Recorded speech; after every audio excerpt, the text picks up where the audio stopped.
Mergulhando no universo do direito. Entrevistas com especialistas no assunto.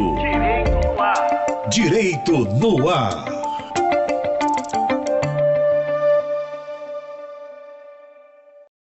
No ar, Heraldo Moreira, comunicando. Olá, meus amigos e minhas amigas do Direito no Ar, da Rádio Timbira, em sintonia com você. Hoje, nesta noite de 8 de fevereiro de 2024, aqui na gravação do nosso programa, iremos tratar do tema regulação das redes sociais. E para isso, convidamos o delegado da Polícia Civil, Dr. Walter Carlito, que inclusive comparece ao programa Direito no Ar pela segunda vez, razão pela qual a gente não só agradece por ele disponibilizar mais uma vez parte do seu tempo, que é muito corrido, para conversar conosco, mas também vamos pular aquela parte inicial, em que, quando o entrevistado está vindo pela primeira vez, a gente aproveita para conhecer um pouco da história de vida do entrevistado. O Dr. Walter já é conhecido da nossa audiência. Então, vamos direto para o tema, regulação das redes sociais. Eu acho que a primeira pergunta que se faz necessária, Dr. Walter, é nós conceituarmos, não é, para o nosso público ouvinte, o que seria essa tal regulação das redes sociais. Em primeiro lugar, agradecendo as palavras gentis do estimado professor Heraldo Moreira. Obrigado novamente pelo convite. Aceitei prontamente aí o convite do colega. Então, veja bem, o interesse pelo assunto, ele nasce a partir de uma pesquisa que nós fizemos entre a questão da liberdade de expressão e as fake news, né? E a partir disso nós fizemos a seguinte delimitação: os limites e as implicações jurídicas a partir do embate entre a liberdade de expressão e as fake news, uma análise da legislação e jurisprudência brasileiras. Veja bem, o ponto de partida foi inicialmente enfrentar o seguinte problema: em que medida a nossa legislação e jurisprudência pátrias, elas amenizam o conflito que existe entre essa liberdade de expressão e as fake news? E aqui, notadamente, na seara criminal, na seara eleitoral. Será que esse nosso arcabouço, né, de atos normativos, no qual se inclui a legislação e mesmo a jurisprudência de nossos tribunais superiores, elas dão uma resposta a contento a esse conflito entre a liberdade de expressão e as fake news? Muito bem, a partir dessa problemática, nós enfrentamos a questão, né? E a gente encontrou a seguinte hipótese provisória, que foi perquirir e sinalizar para que essa legislação e essa jurisprudência, elas não atendem a contento esse problema do conflito que existe entre a liberdade de expressão e as fake news em nosso ordenamento jurídico. Esse foi o ponto de partida, né, de nossos estudos, de nossa pesquisa. A partir disso, nós precisamos situar a questão a partir de um marco teórico, um autor de base, uma teoria de base. E aí o que a gente fez? Inicialmente me veio à mente as palavras do François Arouet, mais conhecido pelo nome de Voltaire, filósofo iluminista, né, que viveu no segundo quartel e terceiro quartel do século XVIII, o século das luzes, juntamente com os enciclopedistas Diderot, D'Alembert e aquela turma dos filósofos iluministas, né?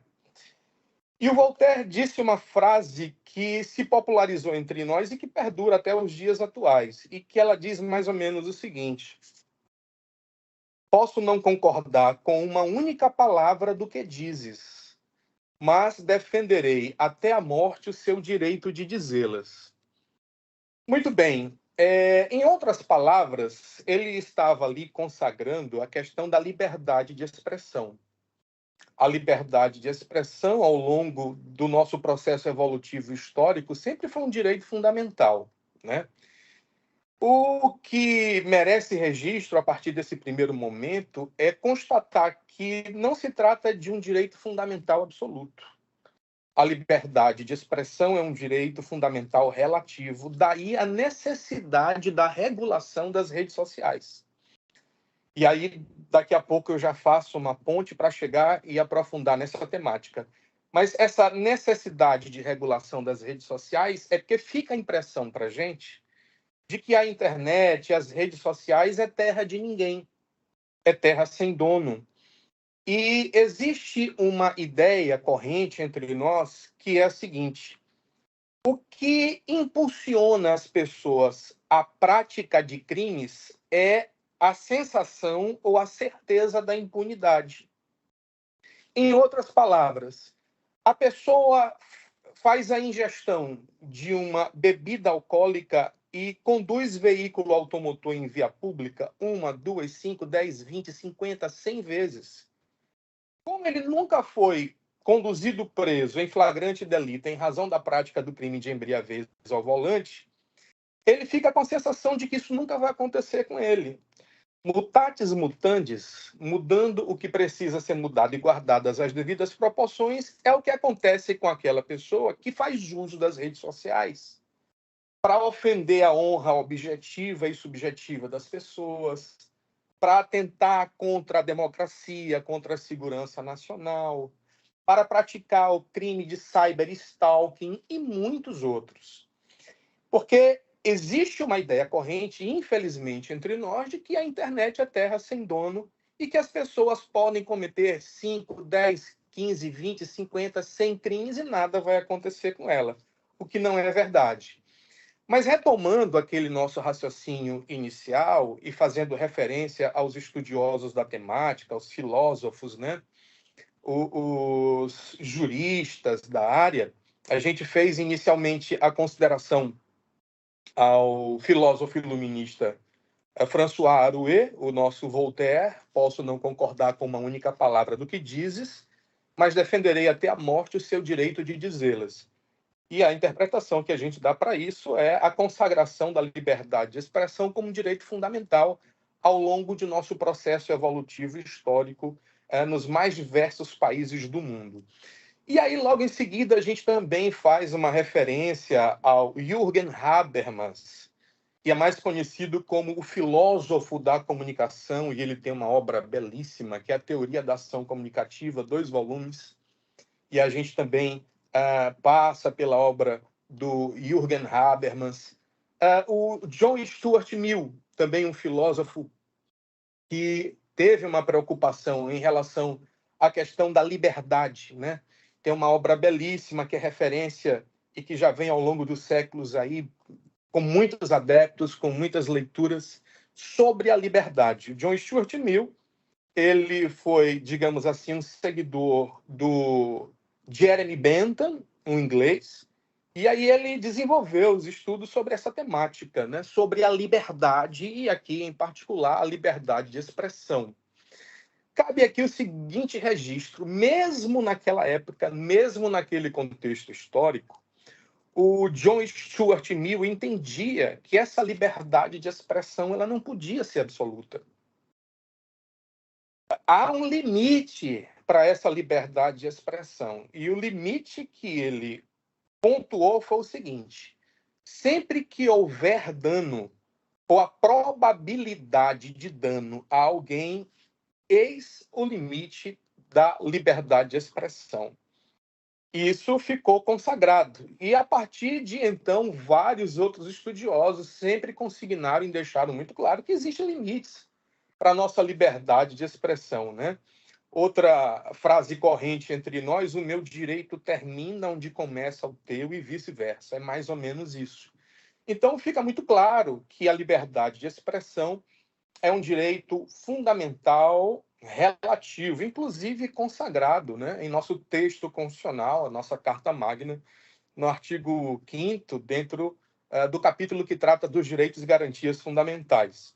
E ali a gente vai encontrar o artigo 5º, inciso 4º, que fala sobre a liberdade de manifestação de pensamento. Mais adiante, no inciso 9º, ele vai falar da liberdade de expressão, de manifestação artística, cultural, intelectual e de comunicação. E mais adiante, ele vai falar também dessa liberdade de informação. De maneira que a gente também dispensou um capítulo de nosso estudo para falar exatamente das semelhanças e diferenças que existem entre essas terminologias, né? A livre manifestação de pensamento, a liberdade de expressão, a liberdade de opinião, a liberdade de informação, a liberdade de comunicação, a liberdade de imprensa, né? Então, são terminologias muito próximas, né? Que em muitos momentos, naturalmente, existem semelhanças, mas há de se pontuar algumas diferenças entre elas. Por que a gente faz isso? Porque nós percebemos, a partir de estudos de diplomas internacionais, a Declaração Universal de Direitos do Homem e do Cidadão, a Convenção Americana, a Convenção Europeia de Direitos Humanos, o Pacto dos Direitos Políticos e Civis, em todos esses diplomas internacionais, há a consagração dessa liberdade de expressão, da liberdade de opinião, da livre manifestação de pensamento, da liberdade de informação. Então, foi nesse contexto que a gente começou a desenvolver o nosso estudo, as nossas pesquisas, né? Esse confronto, esse conflito que existe entre a liberdade de expressão, e aqui eu utilizo esse vocábulo em sentido lato, em sentido amplo, de modo a alcançar a livre manifestação de pensamento, a liberdade de opinião, a liberdade de informação, a liberdade de imprensa, né? E esses diplomas, eles falam especificamente de cada uma delas. É óbvio que existe uma diferença entre todas essas coisas. A gente consegue identificar onde começa e onde termina, por exemplo, a liberdade de opinião. A liberdade de opinião, ela tem um cunho mais subjetivo.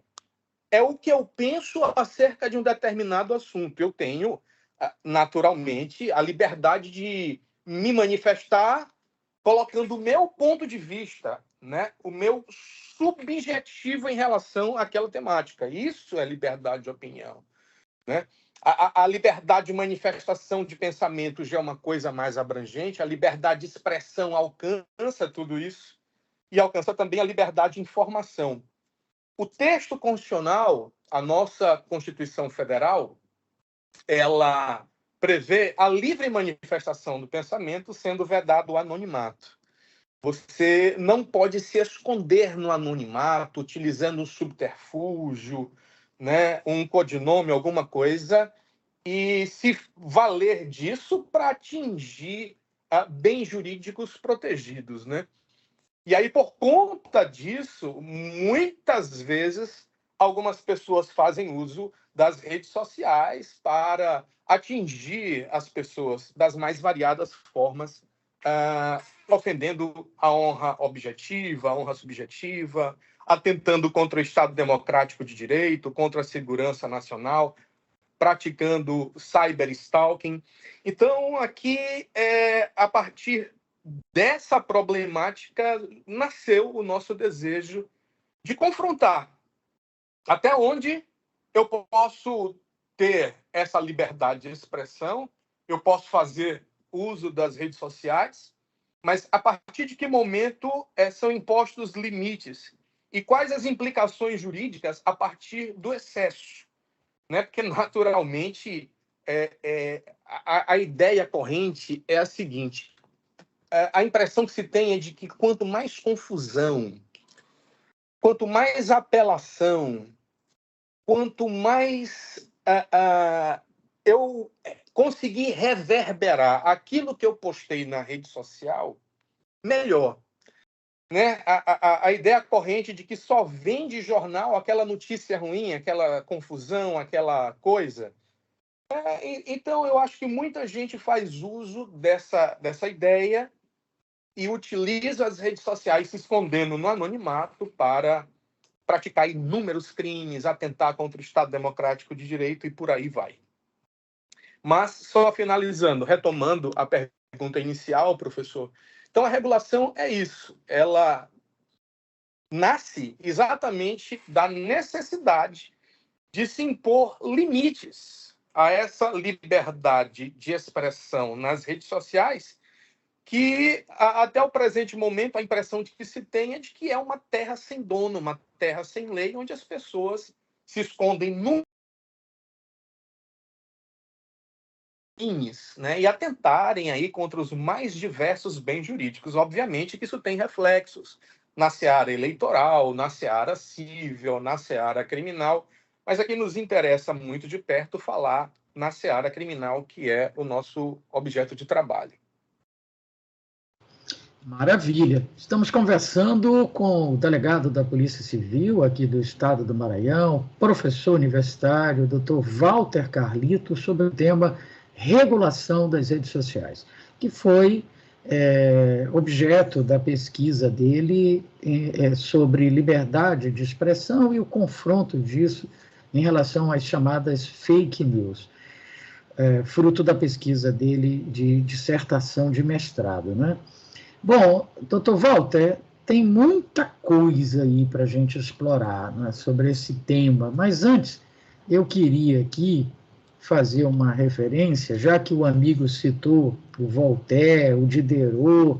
Eu sou apaixonado por esses caras, desde a época da Faculdade de Direito, ainda nos anos 80, lá no Rio de Janeiro, na extinta Universidade Gama Filho, eu tive um professor de filosofia fantástico, o professor Severo, e ele me fez me apaixonar por esses autores, por esses filósofos, os iluministas. Eu estudei profundamente, por exemplo, Denis Diderot, que teria sido, em tese, né, o primeiro autor de uma enciclopédia no mundo, e a exemplo do Voltaire, que ficou conhecido, marcado pela frase que o senhor já citou aí em duas oportunidades. O Diderot também tinha uma frase que eu gostava muito, que é atribuída a ele, em que ele dizia, basicamente, que o homem só seria livre quando o último rei fosse enforcado com as tripas do último padre, mostrando, não é, a necessidade da gente se libertar do absolutismo, do controle religioso. Então, eram realmente pessoas iluminadas, né, esses filósofos.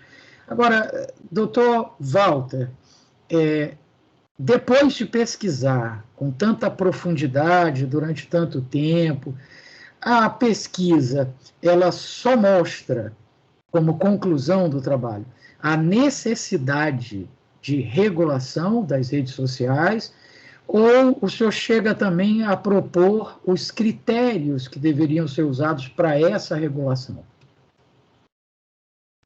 Veja bem, professor, inicialmente gostei, achei interessante a sua colocação em relação aos enciclopedistas, né? O Diderot, o D'Alembert. Realmente eles marcaram história, né, durante aquele período do iluminismo, do século das luzes, século XVIII. Mas, sim, nos países que admitiram a regulação, há características bem peculiares. Estados Unidos, Reino Unido, China, a União Europeia, incluindo aí o Reino Unido e outros países. Aqui no Brasil, nós temos a PEC 2630. Originariamente, essa PEC 2630, ela seguia numa direção. Teve aprovação rápida, no período aí de 3 meses, no Senado Federal, e seguiu para a Câmara dos Deputados, cujo relator é o deputado federal Orlando Silva, do PCdoB de São Paulo, mas ela sofreu inúmeras alterações para que ela pudesse ser mais palatável e aprovada naquela casa legislativa, na Câmara dos Deputados. O fato é que eles tentaram colocá-la em votação em meados do ano passado e perceberam que não teriam maioria naquela casa e retiraram da pauta, né?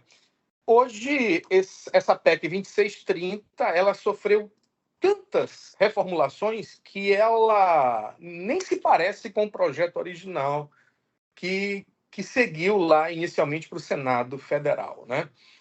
Mas é o seguinte, da maneira que está sendo tratada a questão da regulação das redes sociais em nosso país, eu reputo bastante interessante e pertinente com a nossa realidade social, com a nossa realidade local.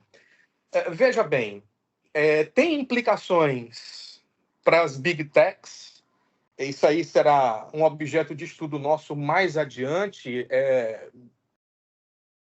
mexer em casa de maribondo em relação às grandes plataformas, né? Os grandes conglomerados aí que dominam a internet no mundo. E aí eles têm acesso aos algoritmos, né? Esses algoritmos também é outro ponto que os parlamentares em nosso país pretendem mexer nesse vespeiro. Eles querem entender melhor como é o funcionamento desses algoritmos, né?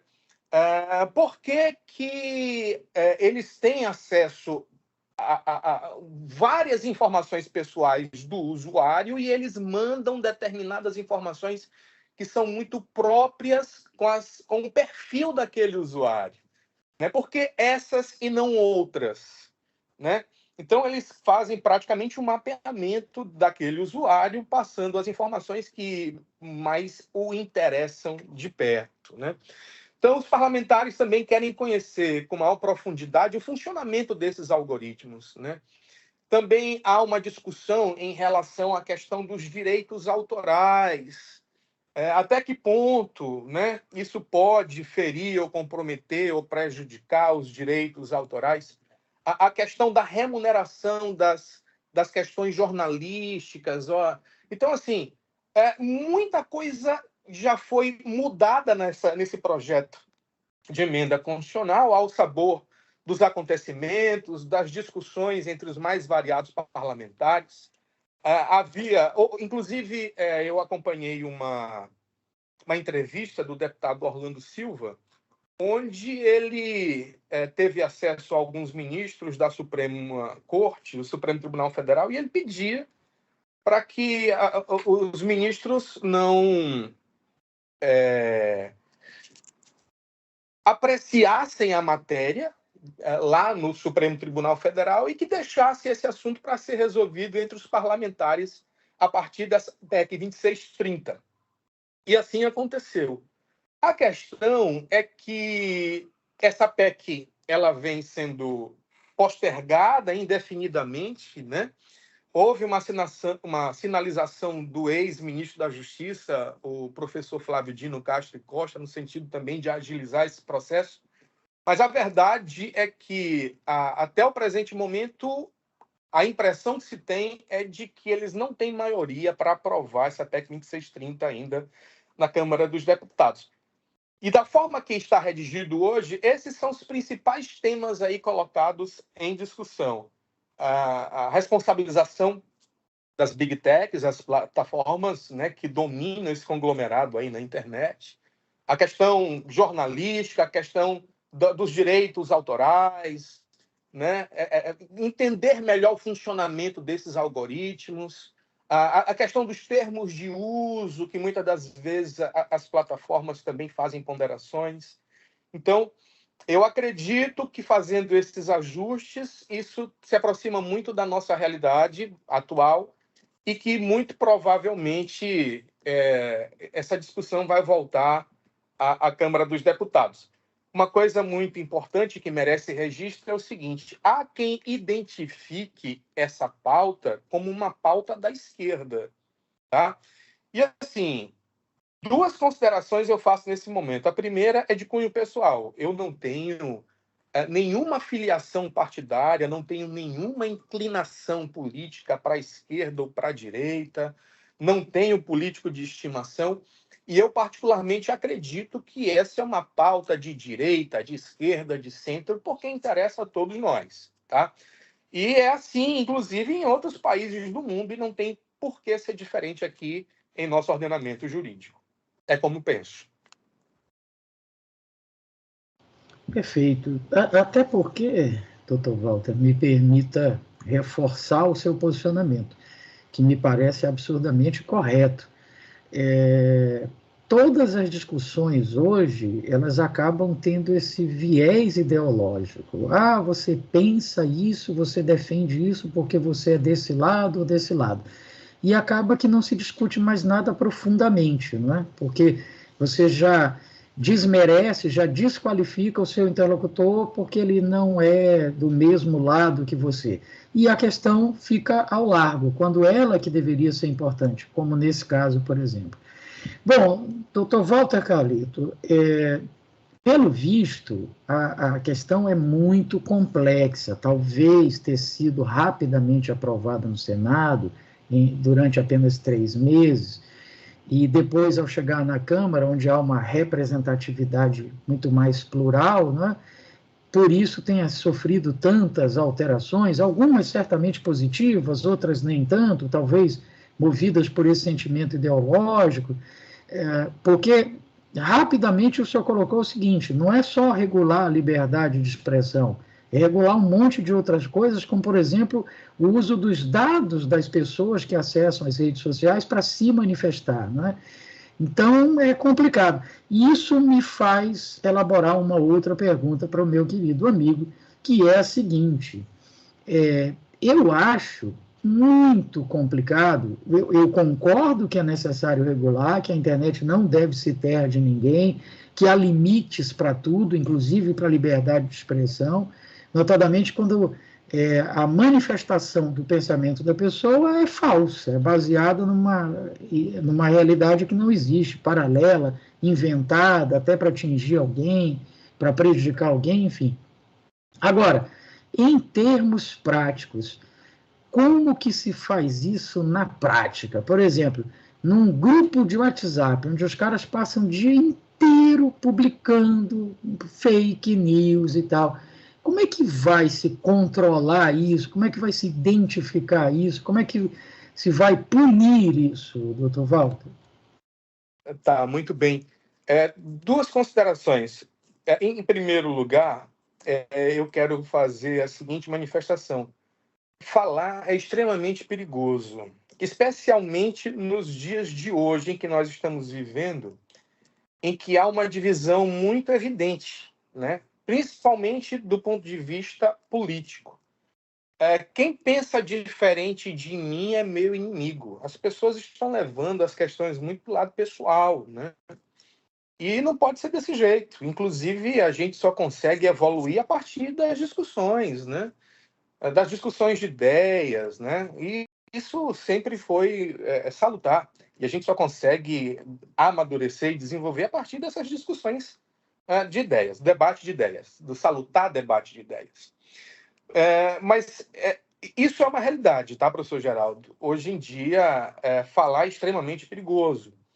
Não só pelo fato das limitações da parte de quem fala, que pode ser que eu não consiga me exprimir, né, da forma mais adequada ou exata possível, e também da parte de quem recebe essa informação, que pode distorcer, né, essa informação e pode levar para um outro lado completamente diferente da ideia do emissor dessa informação ou dessa mensagem.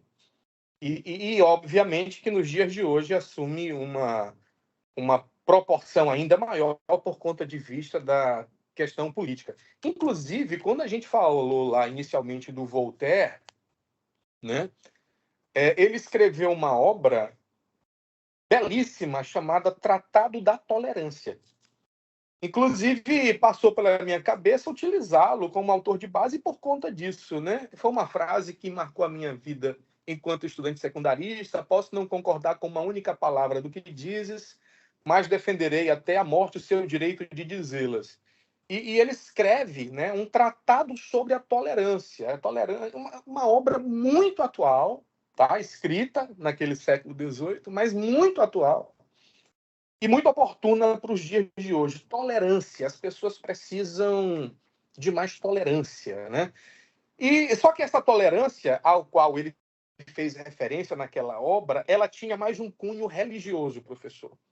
Então, assim, quando você discute religião, quando você discute política, né, as pessoas acabam se exaltando por demais, né? E aí, no que pertine às questões religiosas, ele fez aquela observação, né? Eu vou escrever sobre essa questão da tolerância, porque eu percebo que existe muita intolerância por conta da pessoa que tem uma religião diferente da minha e daquele terceiro e etc. Tratado sobre a tolerância. E, além dessa problemática em relação às questões de cunho religioso, coloque-se aqui, registre-se também em relação às questões de cunho político, né? E aqui em nosso país, ela assume hoje, especialmente, um caráter assim muito mais sério, muito mais grave. Sim, esse era o primeiro registro em relação à sua colocação. No segundo momento da sua fala, eu percebo que o senhor faz referência às fake news, né? E aí já é um outro momento também de nossa pesquisa, de nosso trabalho, que é saber identificar o que é uma fake news, qual o significado e alcance da expressão fake news. Será que fake news é a mesma coisa que desinformação? O que é deepfake? Por que eu preciso sopesar essa minha liberdade de expressão com as fake news? Onde começa uma, onde termina outra? E aí merece a seguinte colocação. A expressão fake news, ela, salvo engano, pelo dicionário Collins, foi o vocábulo mais usado no ano de 2018, se não me falha a memória, né? Lá no Reino Unido e em alguns países da Europa. O que acontece? A partir de aí começou a se falar muito nessa terminologia, que é uma nomenclatura de origem inglesa, fake news. E traduzindo isso para a língua portuguesa, a gente tem a expressão notícias falsas. Mas quando você traduz isso ao pé da letra, notícias falsas é um contrassenso. Por que é um contrassenso? Porque quando você fala em notícia, você parte do pressuposto de que você vai passar uma informação verídica. Uma notícia pressupõe que ela seja fidedigna, verdadeira, né? Então, notícias, news, notícias. Só que essa notícia, contrariando a lógica, é uma notícia falsa, né? Então, não combina muito com a ideia de veiculação de uma notícia, de uma informação, né? Porque essa notícia que, em tese, deveria ser verdadeira, aqui ela é falsa. Daí o vocábulo fake news. Então, começa aí por esse contrassenso, né, do vocábulo fake news. Mas esse fake news seria a mesma coisa que desinformação? Veja bem, a gente encontra uma dificuldade, professor Heraldo, que é a seguinte. Fake news é apenas notícia falsa? Ou eu posso incluir como notícia verdadeira, descontextualizada? Ou uma notícia verdadeira, mas que não cabe nessa caixa? Eu vou fazer aqui uma analogia com o crime de falsidade ideológica, se o senhor me permite. O delito de falsidade ideológica ele está esculpido no artigo 299 do Código Penal com a seguinte redação. Omitir em documento público ou particular declaração que dele devia constar, ou nele inserir ou fazer inserir declaração falsa ou diversa daquela que devia ser escrita, com o fim de prejudicar direitos, criar obrigações ou alterar a verdade sobre um fato juridicamente relevante. E aqui eu faço a seguinte colocação. Na própria definição do crime de falsidade ideológica, o legislador penal 4, ele diz declaração falsa ou declaração diversa daquela que devia ser escrita. O significado e o alcance dessa expressão, declaração diversa daquela que devia ser escrita, é uma declaração verdadeira, mas descontextualizada. Mutatis mutandis, mudando o que precisa ser mudado e guardadas as devidas proporções, é o que acontece aqui com as fake news. Ela alcança não apenas as notícias falsas, já que eu estou utilizando a terminologia jurídico-criminal, eu vou ainda avançar com a terminologia criminal para dizer o seguinte: usando o dolo, a intenção,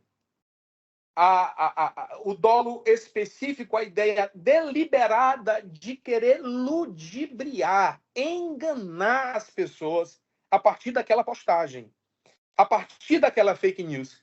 Não é, em princípio, algo fora de propósito. Existe uma intenção deliberada, o ânimos, o dolo específico de enganar, de ludibriar ao postar aquela notícia, entre aspas, né?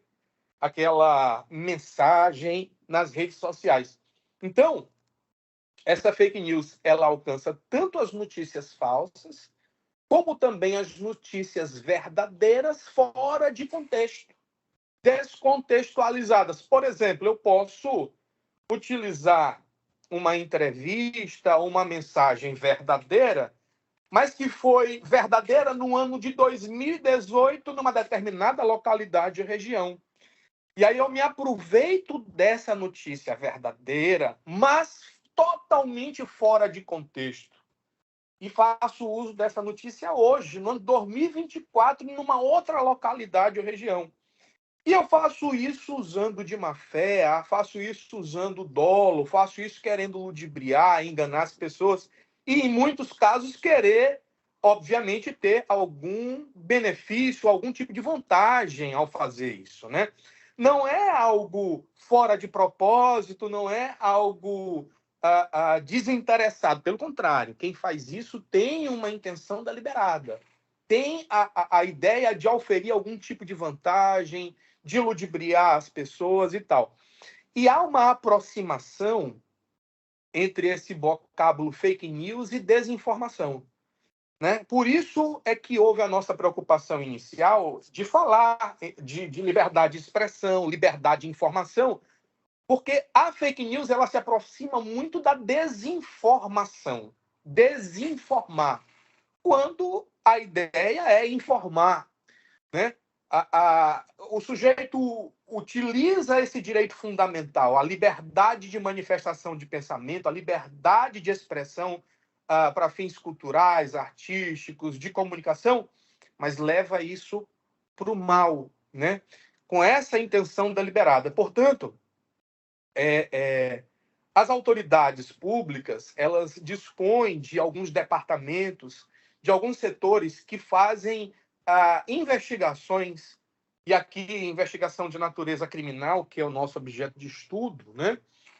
E consegue fazer o rastreamento. É óbvio que isso leva algum tempo, né? Mas consegue perfeitamente identificar o autor da postagem. Então, assim, aquela frase, ela é muito oportuna. Não existe crime perfeito. Você sempre deixa rastros, né? E a gente faz uso dessa tecnologia a serviço da investigação criminal. E aqui, com a polícia técnica, a polícia científica, a utilização de recursos tecnológicos, você consegue fazer esse rastreamento até chegar no autor dessa postagem falsa. E óbvio que isso aqui tem implicações na seara eleitoral, né? Muita gente utiliza isso para contaminar a vontade do eleitorado durante o processo democrático, na escolha dos seus representantes por ocasião das eleições. Muita gente que pratica o crime de cyberstalking. Até bem pouco tempo, em nosso ordenamento jurídico, não existia esse tipo penal incriminador, né? Não existia sequer o crime de stalking. O que nós tínhamos em nossa legislação, professor Heraldo, era o delito de ameaça, esculpido no artigo 147 do Código Penal brasileiro, um crime contra a liberdade individual, cuja redação diz: ameaçar alguém com palavra, escrita ou gesto, ou por qualquer outro meio simbólico capaz de causar um mal injusto e grave. A partir dessa redação do crime de ameaça é que surge depois o crime de stalking e, logo em seguida, o cyberstalking. O que é isso? Eu faço questão de consignar isso aqui. O stalking é a perseguição. E aqui a perseguição física. No mais das vezes, é o homem perseguindo a mulher, mas não necessariamente, pode ser o contrário, tá? Aqui, independentemente do sexo ou da preferência sexual, mas, no mais das vezes, é o homem perseguindo fisicamente a mulher. É a perseguição, é o stalking. Isso passa a ser crime em nosso ordenamento jurídico. E utilizando as redes sociais, né, o mundo virtual, surge o cyberstalking.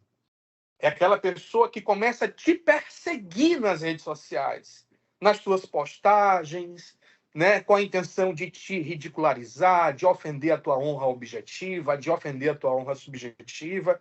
E, a toda evidência, isso ofende a tua liberdade individual, a tua liberdade pessoal, e isso está esculpido hoje em nosso Código Penal brasileiro. Quando a gente fala em honra objetiva, em honra subjetiva, aqui cabe o seguinte registro, tá? Existem os crimes contra a honra, calúnia, difamação, injúria. O delito de calúnia, ele está tipificado no artigo 138 do Código Penal com a seguinte redação: caluniar alguém, vírgula, imputando falsamente fato definido como crime a alguém. Então, aqui há uma imputação de fato. Eu vou atribuir a alguém um fato, um acontecimento. Eu vou narrar, ainda que de forma sucinta, um ocorrido.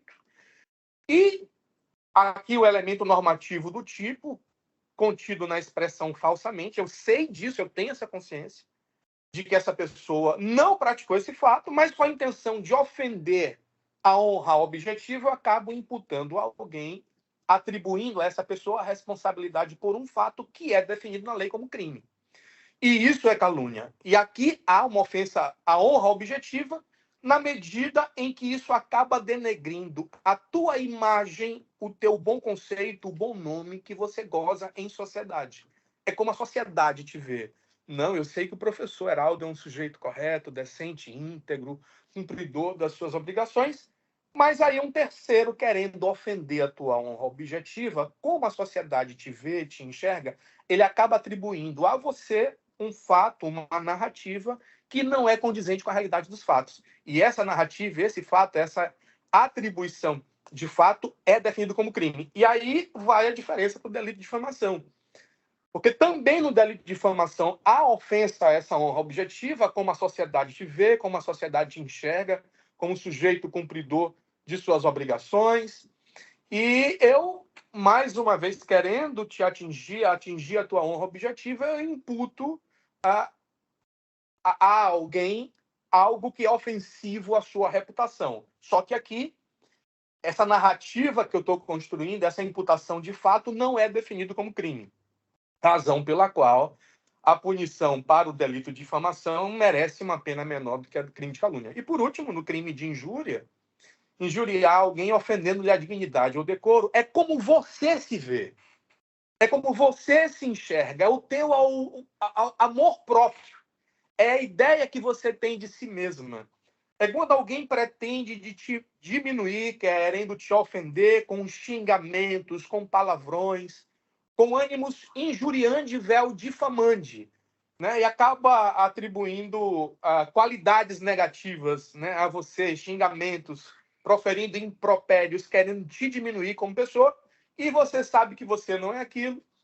E por conta dessa tua autoestima, desse amor próprio que você tem consigo mesmo, você sabe que você não é nada daquilo, e isso evidencia o crime de injúria. Portanto, professor Heraldo, A utilização dessas fake news, dessa desinformação através das redes sociais, ela não acontece fora de propósito. Na grande maioria das vezes, o desejo desse usuário, ao fazer esse tipo de postagem, é confundir, enganar, ludibriar, fraudar. Há um dolo, muitas das vezes um dolo específico, a intenção deliberada mesmo de fazer isso, e, não raro, com a intenção de auferir algum tipo de benefício, algum tipo de vantagem.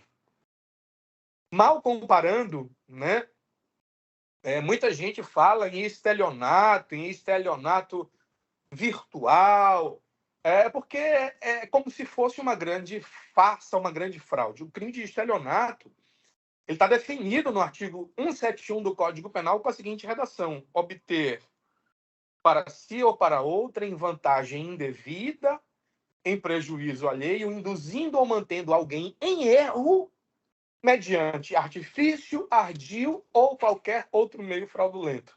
O artifício é de cunho material, o ardil é de cunho psicológico, é a lábia para ludibriar alguém ou qualquer outro meio fraudulento. Por isso é que muita gente utiliza essa nomenclatura estelionato virtual, né? O sujeito que quer ludibriar, que quer enganar, que quer auferir algum tipo de vantagem, induzindo ou mantendo alguém em erro. E esse erro é a falsa percepção da realidade. Há uma diferença sutil entre erro e ignorância, né? A ignorância é o completo desconhecimento da verdade. O sujeito ignora, não faz a menor ideia do que seja, né?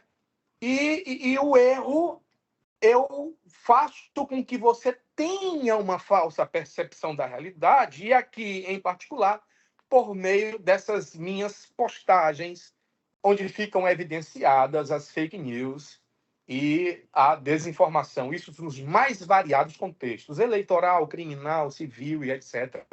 E, por óbvio, também com as implicações civil, criminal, eleitoral e etc. A verdade, professor Heraldo, é que esse tema é extremamente palpitante, ele tem reflexos em várias áreas do conhecimento jurídico. A impressão que nós temos é a de que as pessoas utilizam essas plataformas, essas redes sociais, percebendo que vai haver a certeza da impunidade. Ela vai cometer 5, 10, 15, 20, 100 crimes, 200 crimes, mas em algum momento vai haver uma investigação, a gente vai conseguir fazer esse rastreamento e essas pessoas naturalmente serão descobertas e vão pagar pelos crimes que cometeram. Perfeito. Estamos conversando hoje aqui no programa Direito no Ar sobre o tema regulação das redes sociais. E para isso, convidamos o delegado da Polícia Civil e professor universitário, Dr. Walter Carlito, que fez uma pesquisa científica a respeito dessa temática. Dr. Walter, o senhor já citou mais de uma vez a questão da certeza da impunidade, já mencionou também o anonimato, que é muito utilizado nas redes sociais, exatamente porque a pessoa sabe que está fazendo algo errado, então ela acha que vai se proteger dessa forma, dá a ela uma dupla sensação de impunidade, né? Primeiro, porque nada está acontecendo, e segundo, porque se por acaso forem atrás, ela não será descoberta, porque usou um nickname, enfim. E aí isso me fez pensar o seguinte, que talvez seja até a nossa última pergunta, porque a gente já está caminhando para a parte final do programa. A gente percebe, doutor Walter, não sei se o senhor certamente já teve essa percepção, que em alguns outros países a mentira ela é vista com muitos maus olhos, né? Chega a ser até tipificada como crime, né? Nos Estados Unidos eles acho que chamam de perjúrio, né? Me corrija se eu estiver falando aqui alguma bobagem, porque não é a minha área de atuação, estou usando aqui o senso comum. Mas aqui, até a mentira, ela acaba sendo falseada, né, para meio que disfarçar o fato. Eu entrevistei aqui no Direito no Ar um colega nosso, professor da UFMA, não da área do direito, mas da área da tecnologia, exatamente sobre essa questão das fake news, e ele deixou muito claro o seguinte, ele reforçou o que o senhor disse, que fake news é um termo que foi criado pelos ingleses, mas que é um termo contraditório, porque se é notícia não pode ser falsa, né? Porque notícia é para retratar um fato, se é fato é porque aconteceu. Que ele preferia mesmo era que a gente usasse mentira, e que a gente desse aqui no Brasil o mesmo peso negativo que tem para mentira em outros países. O que o senhor pensa a esse respeito? Interessante a colocação, gostei. Eu penso o seguinte, eu tenho a dizer o que adiante segue. Veja bem, realmente a questão é, antes de tudo, cultural. Você vê no Japão, os políticos que são pegos na mentira, praticando atos de corrupção, isso os atinge de uma forma tal que muitos deles preferem a prática do suicídio porque eles não conseguem olhar nos olhos de seus familiares e de seus iguais depois que foram descobertos em razão de práticas de atos de corrupção e outras coisas do tipo. Então, assim, para alguns povos, para algumas localidades, isso é uma coisa levada muito a sério, é cultural, é tradição, etc. Assim, há quem diga, não sei se em tom de brincadeira ou a informação é levada a sério, mas dizem que o nosso país, o Brasil, não é sério, até o tempo mente, né? Atribuíram essa frase, salvo engano, a Winston Churchill, ou não sei exatamente quem foi, e que na própria colonização do Brasil, a miscigenação do branco, negro, índio, né? Essas coisas foram sempre alguém querendo levar vantagem em relação ao outro, né? Sempre teve isso aqui em nosso país, essa que é a verdade, né? O jeitinho brasileiro. Então, eu acho que o problema aqui é muito cultural, infelizmente. Com relação à questão da mentira que o senhor colocou, com relação à questão do perjúrio, veja bem, em nosso país, em nosso ordenamento jurídico, a mentira de per si, ela não é crime. Mas ela se aproxima muito da fraude. Nós temos muitos crimes previstos em nossa legislação que são cometidos com o emprego do meio de execução violência. E quando eu falo em violência, eu estou falando em violência física contra a pessoa, tá? Agressões físicas. Quando a lei fala em grave ameaça, é de cunho psicológico, ameaçar alguém com palavra escrita ou gesto, ou por qualquer outro meio simbólico capaz de causar um mal injusto e grave. E, por exemplo, quando em outros tipos penais, o legislador penal pátrio utiliza o meio de execução fraude. Só para você ter uma noção, professor Geraldo, quando eu cometo um crime de roubo, que é um crime contra o patrimônio, a definição dele é subtrair para si ou para outra em coisa alheia móvel mediante violência ou grave ameaça à pessoa e impõe uma pena de reclusão de 4 a 10 anos. Quando eu cometo um outro crime contra o patrimônio, chamado estelionato, onde eu não faço uso do meio de execução violência ou grave ameaça, mas faço uso de um terceiro meio de execução, que é a fraude, a minha pena é infinitamente menor. Ou seja, nesse país se tolera muito a fraude, a farsa, o jeitinho brasileiro. Infelizmente, isso é cultural.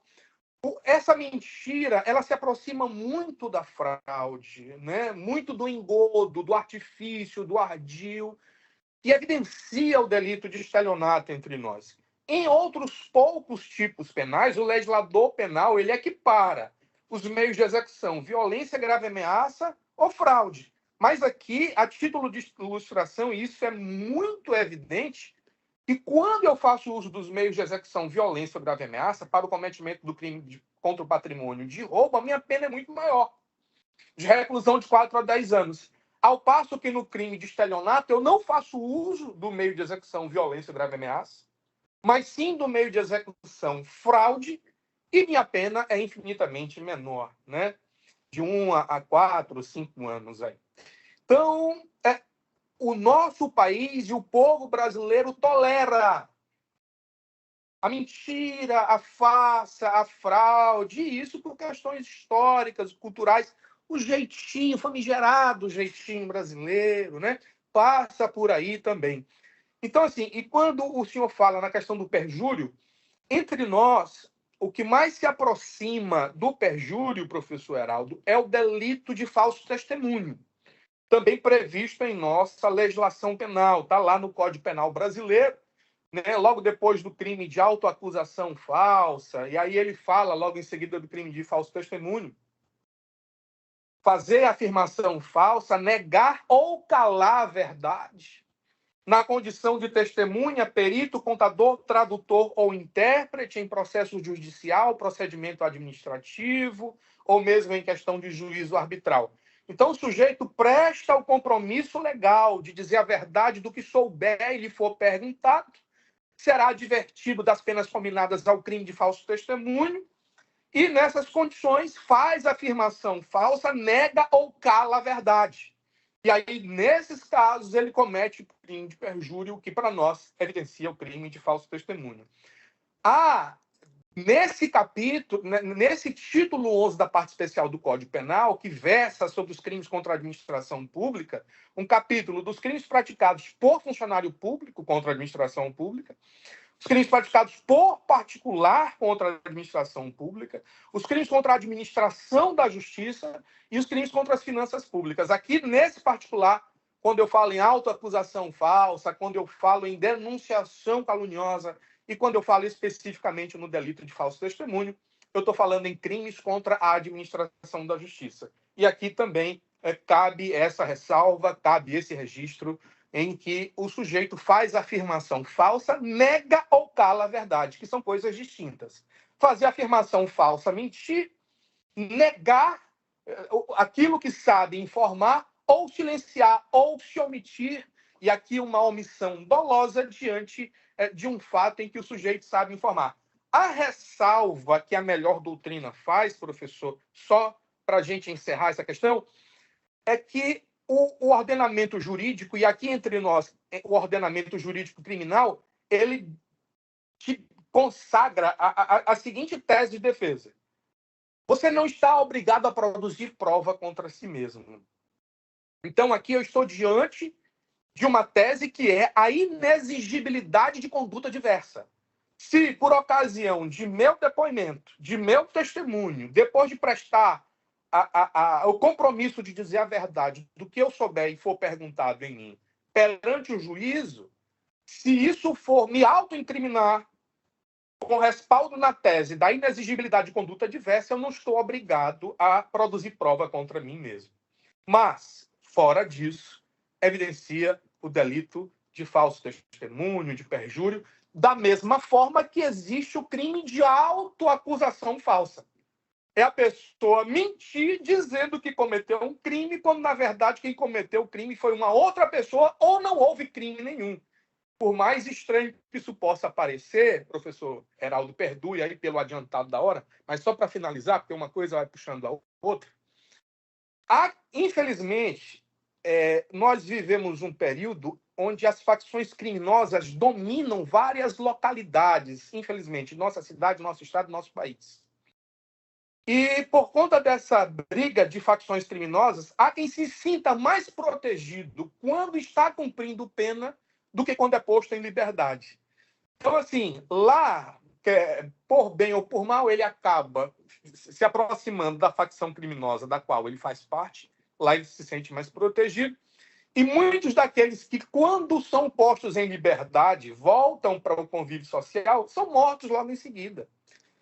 Né? Um dia depois, 2 dias depois, porque eu vi um comando para, olha, mata fulano de tal. Então, nessa esteira de raciocínio, o sujeito se autoacusa falsamente da prática de um crime que não existiu ou que foi praticado por outro, inclusive porque se sente mais seguro cumprindo pena num determinado presídio. Mas tudo isso evidencia crime contra a administração da justiça, da mesma forma que é crime de denunciação caluniosa imputar falsamente o fato definido como crime a alguém que eu sei que é inocente. Aqui não é uma simples calúnia.